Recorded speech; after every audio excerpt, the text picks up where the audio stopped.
Tragis, satu keluarga di kawasan Kalideres, Jakarta Barat meninggal karena kelaparan. Diduga akibat tak punya uang untuk membeli makanan. Hal itu diketahui dari hasil otopsi terhadap 4 tubuh yang merupakan anggota keluarga tersebut, menunjukkan tidak ditemukan sisa makanan pada lambung korban. Ditambah lagi, polisi yang memeriksa tempat kejadian perkara melihat kondisi kulkas yang kosong.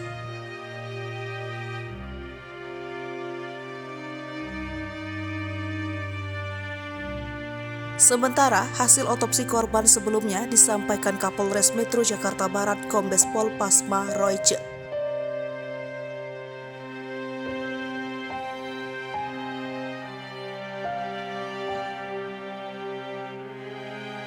Namun, terkait dugaan korban tewas akibat kelaparan, polisi masih melakukan penyelidikan lebih lanjut.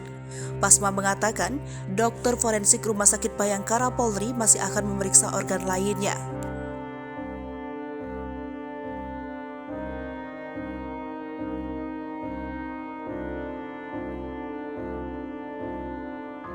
Masih berdasarkan otopsi, ditemukan fakta bahwa keempat orang tersebut meninggal sejak 3 pekan lalu, namun dengan waktu kematian yang berbeda.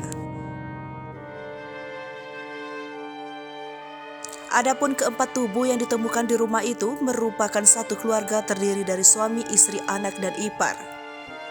Jasad suami diketahui bernama Rudianto Gunawan, 71 tahun, sedangkan sang istri bernama K. Margareta Gunawan, 58 tahun. Anak perempuan dari keduanya yang juga ditemukan tewas bernama Dian, 40 tahun. Jasad satu lagi diketahui bernama Budianto Gunawan, 69 tahun, ipar dari Rudianto. Keempatnya ditemukan di ruangan terpisah di dalam rumah di perumahan Citra Garden Kalideres, Jakarta Pusat, Kamis 10 November 2022 malam. Penemuan berawal dari warga yang mendobrak rumah secara paksa lantaran mencium bau tak sedap selama sepekan terakhir. Para korban dikenal warga sebagai keluarga yang tertutup dan jarang bersosialisasi meski sudah sekitar 20 tahun tinggal di lokasi tersebut.